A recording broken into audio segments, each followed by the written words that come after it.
जय हो। भगवान श्री चित्रगुप्त जी की ये दिव्य कथा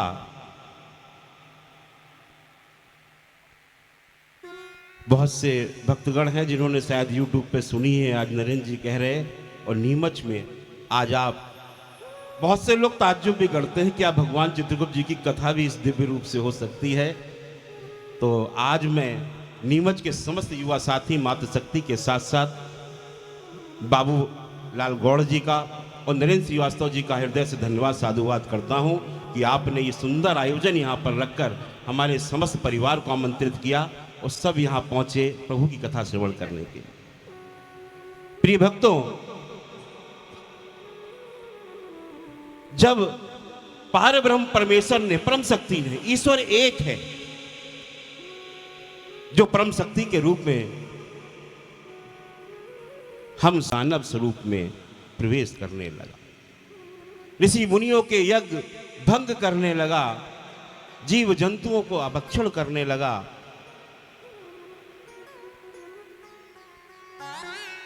तब प्रभु तीनों माताओं के साथ ध्यान करते हैं कि ये क्या हुआ जो सबसे सुंदर सृष्टि के अंदर जिस जीव का निर्माण हमने स्वयं की छाया के रूप में किया और ये विचार करके किया कि समस्त सृष्टि पर जाकर वहां सेवा भाव के साथ कार्य करेगा, परंतु ये तो जिसकी सेवा को भेजा था उसी का भक्षण करने लगा। तीनों देव तीनों माताओं के साथ चिंतन करने लगते हैं।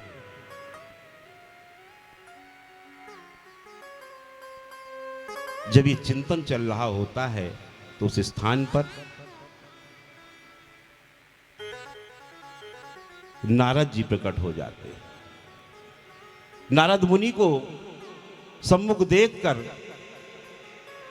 ब्रह्मा जी अपनी थोड़ी नाराजगी व्यक्त करते हुए कहते हैं कि हे नारद, यह तुम्हें कोई विशेष कार्य ना हो तो अभी तुम यहां से चले जाओ। अपने पिता नारद जी के ऐसे वचन सुनकर नारद जी कहते, नारायण नारायण, प्रभु मैं तो प्रकट ही वहां होता हूं जहां कोई विषम परिस्थिति होती है। जब जब किसी देव पर संकट आया, जब जब मृत्युलोक पर कोई संकट आया, तब तब मैंने समस्त देवी देवताओं के समक्ष जाकर उनकी समस्या को आपको बताने का कार्य किया है। प्रभु के ऐसे वचन सुनकर नारद जी पुनः कहते हैं, नारायण नारायण। प्रभु आज आप जिस चिंतन में बैठे हैं उस चिंतन को समझाने के लिए मैं यहां पर आया हूं। प्रभु के ऐसे वचन सुनकर श्री नारायण कहते हैं, क्योंकि सबसे अच्छे भक्त देव ऋषि नारद जी किसके हैं? नारायण। प्रेम से बोलिए श्री नारायण भगवान की नारायण नारायण श्रीमन्नारायण नारायण नारायण। देखिए आवाज आपके पास से आनी चाहिए। समस्त देवी देवता विराजमान हो चुके हैं यहाँ पर। नारायण नारायण श्रीमन्नारायण नारायण नारायण नारायण नारायण श्रीमन्नारायण नारायण नारायण नारायण नारायण श्रीमन्नारायण नारायण नारायण।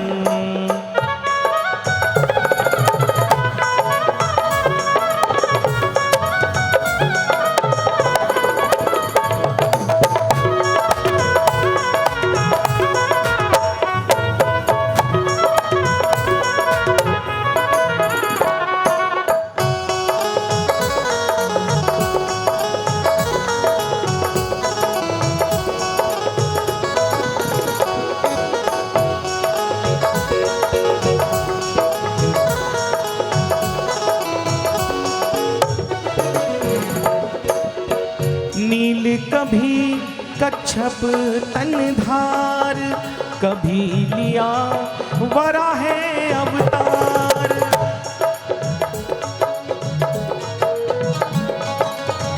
नील कभी कच्छप तनधार, कभी लिया वराहे अवतार। कभी नरसिंह कभी वामन रूप, परशुराम कभी राम स्वरूप। राम हरे जय राम हरे, नारायण अभिराम हरे।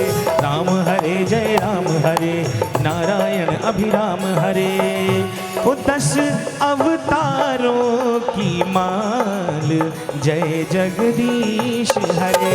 नारायण दीन दयाल, जय जगदीश हरे।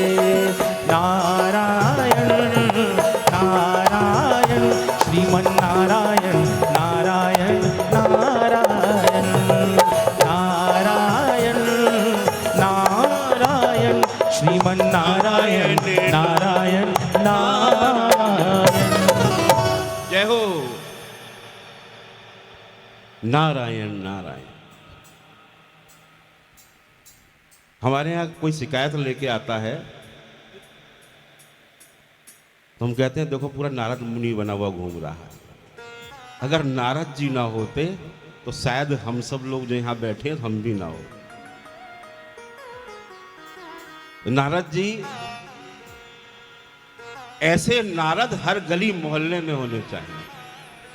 और अगर कोई हमारे बच्चे का घर की कोई बात बताने आए तो उसे प्रेम से सुन अवश्य लेना चाहिए। शायद कुछ अच्छाई भी ईश्वर ने हम सबको भेज दी। अब श्री नारायण कहते हैं कि हे नारद, अब पहेलियां मत बुझाओ।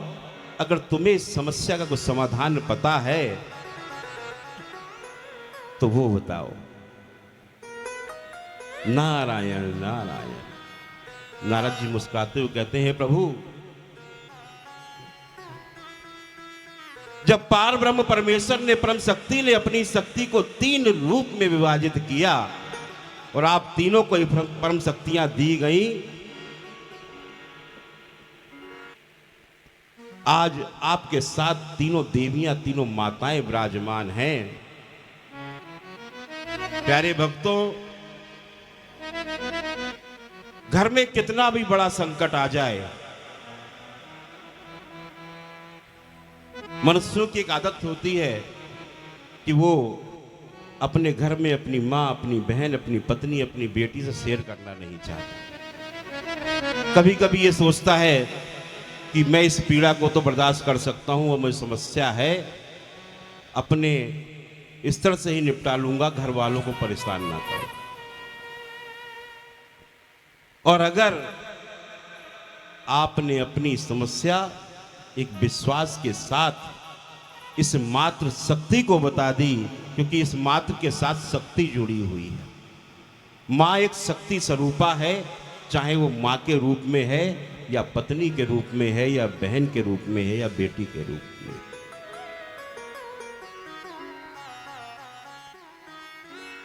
उस समस्या का समाधान मात्र शक्तियों के पास तुरंत निकल आता है। अगर धन का अभाव है और आपने कह दिया कि बच्चे की फीस की व्यवस्था नहीं हो पा रही या बेटी की शादी की तैयारी व्यवस्था नहीं है, तो उसके पास एक ऐसी व्यवस्था होती है जिसको निकाल के कहती है चिंता मत करो, अपना कार्य पूर्ण कर लो। तो नारद जी कहते हैं कि हे प्रभु, आप तीनों देव ने कभी तीनों माताओं से इस समस्या का समाधान अगर पूछने का प्रयास किया होता तो आज आपके सम्मुख की समस्या उत्पन्न ना हुई। जो सबसे सुंदर प्राणी बनाकर आपने भेजा, इस मानव काया में आज वही दानव प्रवृत्ति का होकर जो वहां पर मृत्युलोक पर हाहाकार मचा रहा है, अगर इस पर आपने पहले चिंतन कर लिया होता और अपनी मातृ शक्तियों से पूछ लिया होता तो आपके सामने ये विधान उत्पन्न ही ना हुआ होता। तीनों देव तीनों माताओं की ओर निहारने लगते हैं। नारद जी मुस्कुराते हुए कहते हैं नारायण नारायण। प्रभु आपकी समस्या का समाधान तो कब से बताने के लिए मां सरस्वती परेशान थी कि अगर आप कभी भी चिंतन पे विषय पे चिंतन करते तो आपको अब तक समस्या का समाधान नहीं मिल गया। तीनों देव ये सोचते हुए कि देखो इन तीनों को अगर समस्या का समाधान पता है तो अब तक बता क्यों नहीं रही है। तो मां मुस्कुराते हुए कहती है कि देखो जब तक हमसे पूछोगे नहीं तब तक हम बताएंगे भी नहीं। मां का कार्य ये है, तुमने पूछा नहीं, हमने बताया नहीं, लेकिन ये एक विषय विचार करने का है कि जब पार ब्रह्म परमेश्वर ने परम शक्ति ने अपनी शक्ति को तीन रूप में विभाजित किया और तो आप तीनों देवों को साकार रूप में स्थापित किया हम तीनों देवियों के साथ में, तो हम तीनों देवियों को और आप तीनों देवों का जो कार्य था कि प्रभु ब्रह्मा जी आपका कार्य मेरे साथ सृष्टि उत्पत्ति का है, प्रभु श्री हरिनारायण का मां लक्ष्मी के साथ लालन पालन का है, महादेव का मां शक्ति के कार्य मोक्ष प्रदान करने का है। ये तीनों कार्य हैं क्या? ये समस्त कार्य कर्मों पर आधारित हैं। तो कर्मों पर, हमारे कर्मों के आधार पर फल देने वाले देवता कहां पर हैं? वो चौथा स्वरूप कहां है जो समय समय पर ये बता सके? जो पुण्य आत्मा आपने एक योनि में प्रवेश देकर भेजी है, चाहे मानव योनि है या कोई भी अन्य योनि में गई है, वो कि उसके कर्म क्या है, उसके कर्म के आधार पर जो पुण्यात्मा अपना शरीर त्याग कर वैकुंठ धाम में पधारेगी तो किस योनि में आपको प्रवेश देना है, ये कर्मों के आधार पर करना है। तो कर्मों के आधार पर बताने वाले देवता कहां है मेरे प्यारे भक्तों? ये चिंतन का विषय बना। श्री हरि नारायण को मां लक्ष्मी के साथ में किसके लालन पालन में दारुण दुख देने हैं, किसको अपार सुख संपत्ति देनी है, ये कर्मों के आधार पर जब निर्धारित होना है तो बताने वाले देवता कहां हैं मेरे प्यारे भक्तों?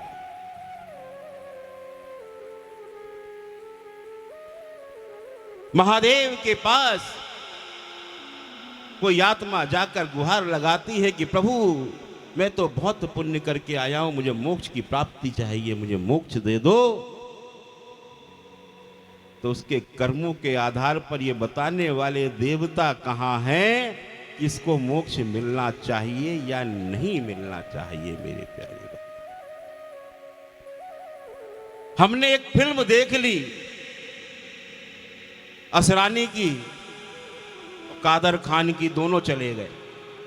असरानी के पास तो संदेश भी भेजा था हमने कि अभी समय है, प्रभु की पीठ बन गई है, आके क्षमा याचना कर ले।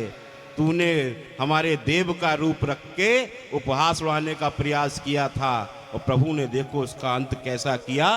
दीपावली पे आप लोग पूजन करते हैं भगवान चित्रगुप्त जी का, दीपावली की ही रात को लेकर चले गए कि तू पूजन नहीं कर पाए।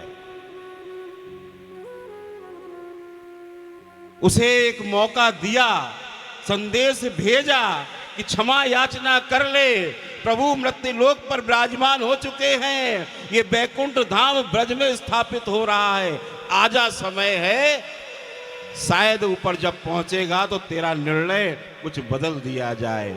उसकी अंतिम यात्रा में 10 लोग नहीं थे। इसी साल की घटना है। मां के ऐसे वचन सुनकर तीनों देव अचंभित हो जाते हैं कि तो सत्य वचन है देवियों जो आपने हमसे आज कहे, कि हमने कभी इस बात का चिंतन नहीं किया कि जो कार्य हम तीनों देवों को करने हैं उस कार्य को बताने वाले देवता कहां हैं, क्योंकि समस्त कार्य हमारे कर्म प्रधान है। इस सनातन धर्म में मेरे प्यारे भक्तों कर्म पर आधारित है, कर्म प्रधान है। हमारे यहाँ जो निर्णय होता है वो कर्मों के आधार पर होता है। ये बुद्धिजीवी वर्ग बैठा हुआ है, इसको एक कथा सुना दी जाती है कि यमराज को जब समस्या हुई तब ब्रह्मा जी तप पर बैठे। मेरे प्यारे भक्तों, इसीलिए बड़ा ध्यान पूर्वक सुनना भगवान चित्रगुप्त जी की ये महिमा का जो पहला अध्याय आप सुन रहे हैं, ये यही सब बताने का है कि आपके प्रभु को प्रकट करने के लिए ब्रह्मा जी को घोर तप क्यों करना पड़ा। तीनों देव इस चिंतन में कि वास्तव में आज तो नारद जी ने आकर हमारी आंखें खोल दी, और तीनों देवियों ने जो मां सरस्वती ने भी हमें बताया, हमने कभी इस बात पर चिंतन ही नहीं किया। उसके परिणाम क्या क्या निकले। कोई भी दानव किसी भी देव की आराधना करने लगता है, और आराधना करते करते वो देव को प्रसन्न कर लेता है। महादेव प्रसन्न होते हैं तो महादेव से भस्मासुर कहता है कि हे प्रभु, मुझे भस्म करने का आशीर्वाद दे दो। तो महादेव तो भोले भाले, उन्होंने उसके कोई कर्म नहीं देखे, कोई ध्यान नहीं दिया, बस एक ही चीज देखा कि ये तप कर रहा है, ये घोर तप करके आज इसने मुझे प्रसन्न किया। वो उसको भस्म करने का ही आशीर्वाद दे देते हैं। अब उसे शंका किस बात पर, जो देव आशीर्वाद दे के जा रहा उसी पे शंका करता है कि कहीं पता नहीं आशीर्वाद झूठा है सच्चा है। वो महादेव के पीछे ही लग जाता है कि नहीं, मैं पहले भस्म करके देखूं ये होते हैं नहीं होते हैं। महादेव आगे आगे, भस्मासुर पीछे पीछे। फिर श्री हरि को नया चक्रव्यूह रचना पड़ता है और उसे इस तरीके से फांसते हैं कि अपने ही सर पे हाथ रख के वो स्वयं को भस्म कर लेता है। तो महादेव हैं। तीनों देव प्रसन्न होने के बाद किसी को भी जिसे श्राप मिलना है, जिसे दंड मिलना है, उसे भी बहुत अच्छे फल मिल जाते हैं। तीनों माताओं के ऐसे वचन सुनने के पश्चात सुंदर सबके हाथ में पुष्प पहुंचाओ, क्योंकि अब हम भगवान श्री चित्रगुप्त जी को प्रकट करने का आपके लिए कैसे प्रभु प्रकट होते हैं।